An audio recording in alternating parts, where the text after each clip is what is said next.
Assalamualaikum warahmatullahi wabarakatuh. Apa kabar anak-anak semuanya? Semoga kalian dalam keadaan sehat walafiat. Amin.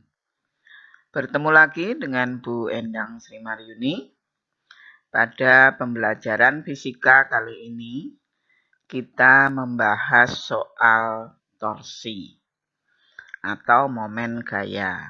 Mudah-mudahan dengan pembahasan soal torsi ini kalian dapat memahami tentang torsi dengan lebih baik. Baiklah, silahkan simak video ini sampai selesai.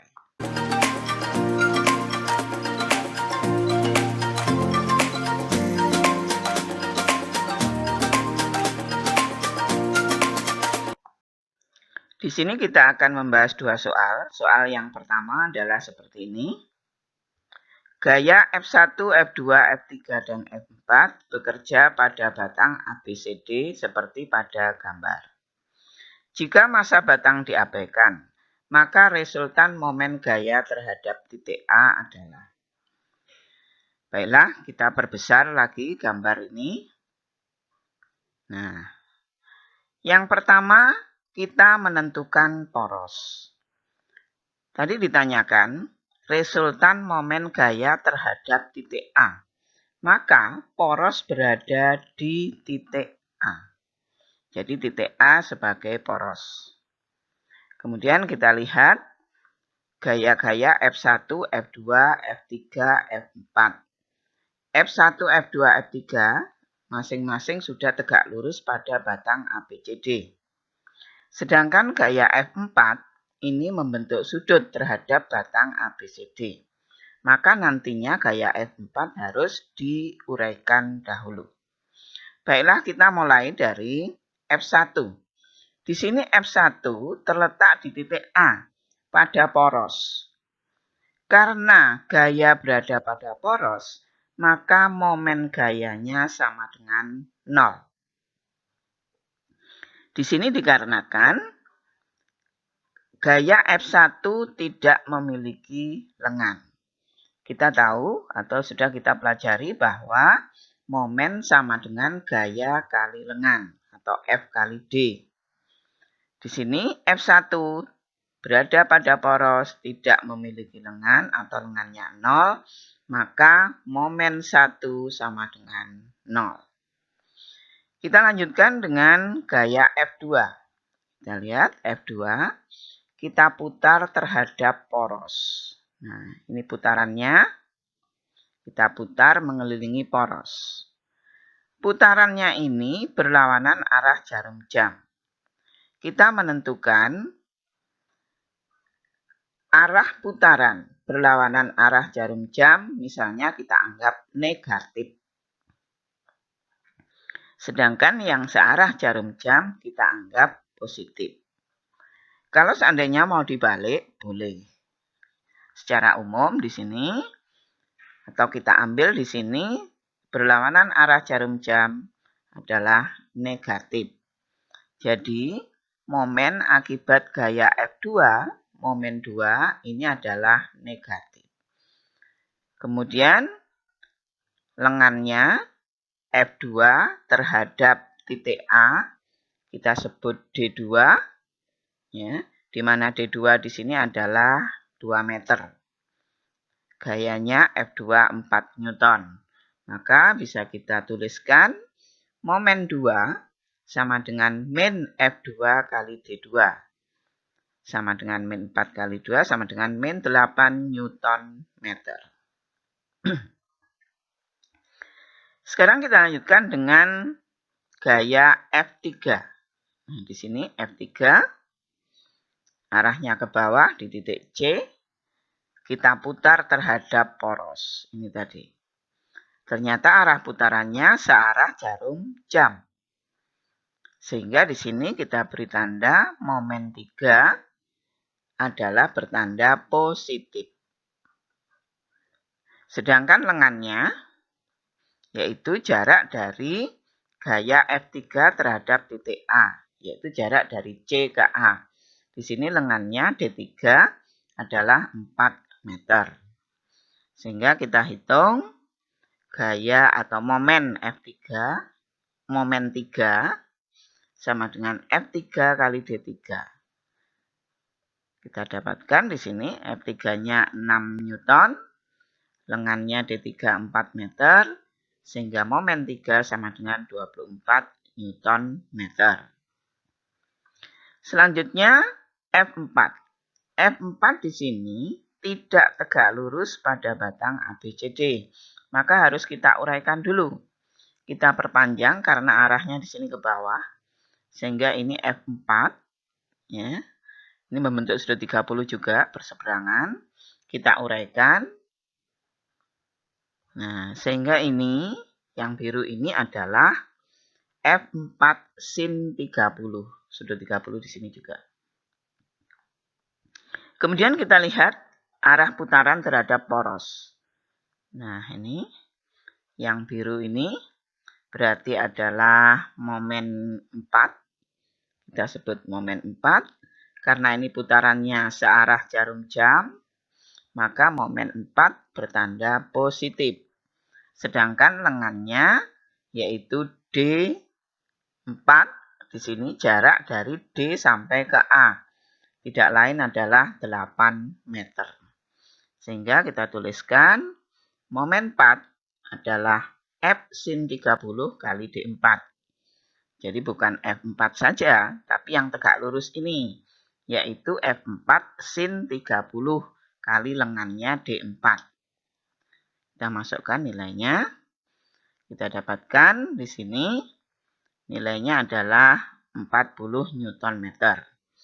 Nah, semua gaya sudah kita hitung momen gayanya. Maka resultan momen gayanya adalah kita jumlahkan. Resultan momen gaya terhadap titik A adalah momen 1 plus momen 2 plus momen 3 plus momen 4. Momen 1 0, momen 2 negatif 8. Momen 3 plus 2 4, momen 4 40. Sehingga jumlahnya atau resultannya adalah 56 Newton meter. Kita lihat pada jawaban yang D. Selanjutnya soal nomor 2 seperti ini. Pada batang yang masanya 2 kg dan panjang 100 cm bekerja 3 gaya, masing-masing F1 2 Newton, F2 4 Newton, dan F3 5 Newton. Percepatan gravitasi bumi di tempat tersebut G 10 meter per sekon kuadrat. Jarak BD 60 cm, BC 20 cm, dan titik pusat massa di titik Z.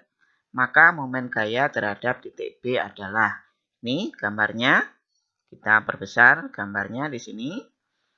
Yang pertama kita lakukan adalah menentukan poros. Karena pertanyaannya adalah momen gaya terhadap titik B, maka titik B adalah sebagai poros. Nah, kemudian soal nomor 2 ini, ada massa batang. Jadi massa batang tidak diabaikan. Maka ada gaya berat batang di pusat massa, yaitu di titik Z. Kita gambar di sini, W batang arahnya ke bawah. Nah, selanjutnya, gaya-gaya F1, W batang, F3, semuanya sudah tegak lurus terhadap batang ABCD. Tetapi gaya F2 di sini membentuk sudut 30 derajat. Maka harus kita uraikan dahulu. Sehingga nanti yang kita pakai untuk menghitung momen gaya adalah gaya yang tegak lurus batang, yaitu F2 sin 30. Kita tulis dulu F1, F2, F3, dan W batang. W batang 20 Newton, yaitu M kali G, 2 kali 10, 20 Newton. Selanjutnya kita tentukan lengan masing-masing gaya. Untuk F1, lengannya D1, jarak F1 terhadap poros B. Kemudian F2 sin 30, lengannya dari C ke B, kita beri nama D2. Kemudian F3, lengannya dari D ke B, kita beri nama D3. Yang terakhir adalah untuk W batang, jarak dari Z ke B, yaitu DW. Kita hitung masing-masing lengan ini.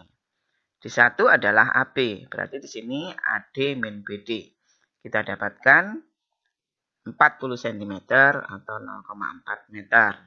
Kemudian D2 ini sudah diketahui, yaitu adalah dari B ke C. D2 sudah diketahui 20 cm, 0,2 meter. Kemudian D3 ini adalah juga dari D ke B atau BD. D3 sudah diketahui 60 cm, 0,6 meter. Sedangkan DW, Z di tengah-tengah dari AD, maka di sini DW adalah setengah AD min AB. Jadi BZ di sini. 50 min 40, yaitu 10 cm sama dengan 0,1 meter.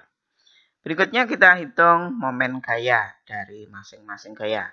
Kita tentukan arah putaran momennya. F1 di sini putaran momennya mengelilingi poros B adalah searah jarum jam. Maka momen 1 bertanda positif. Sedangkan lengannya adalah D1, kita tuliskan momen 1 F1 D1. Kita masukkan angkanya didapatkan 0,8 Newton meter. Kemudian F2 sin 30, kita lihat putarannya terhadap poros B. Momen 2 di sini adalah positif juga, yang merah ini. Ya. Jadi di sini momen 2 di sini F2 sin 30 kali D2. D2-nya 0,2 meter, F2-nya 4 Newton. Sin 30 setengah kita dapatkan 0,4 Newton meter. Berikutnya F3 putarannya di sini mengelilingi titik B poros. Ini yang biru ini. Arah putarannya juga searah jarum jam. Maka momen 3 bertanda positif. Kita hitung momen 3. F3 kali D3. 5 kali 0,6. 3 Newton meter. Yang terakhir adalah gaya berat batang, W batang. Putaran momennya mengelilingi poros B. Yang biru muda ini momen W searah jarum jam maka positif. Kita hitung momennya. Momen W sama dengan W batang kali D W batang. 20 kali 0,1, 2 Newton meter. Sudah kita hitung semua momen gaya akibat gaya-gaya yang ada. Maka kita hitung resultan momen gaya terhadap titik B. Yaitu sigma momen di B. Momen 1 plus momen 2 plus momen 3 plus momen W. Kebetulan ini positif semua. Kita masukkan. Resultan momen gaya di titik B. 0,8 plus 0,4 plus 3 plus 2. Sehingga hasilnya adalah 6,2 Newton meter. Maka di sini adalah jawaban yang E. Baiklah anak-anak, demikian tadi pembahasan soal tentang torsi. Mudah-mudahan dengan pembahasan soal ini kalian dapat bisa memahami dengan lebih baik. Sekian, wassalamualaikum warahmatullahi wabarakatuh.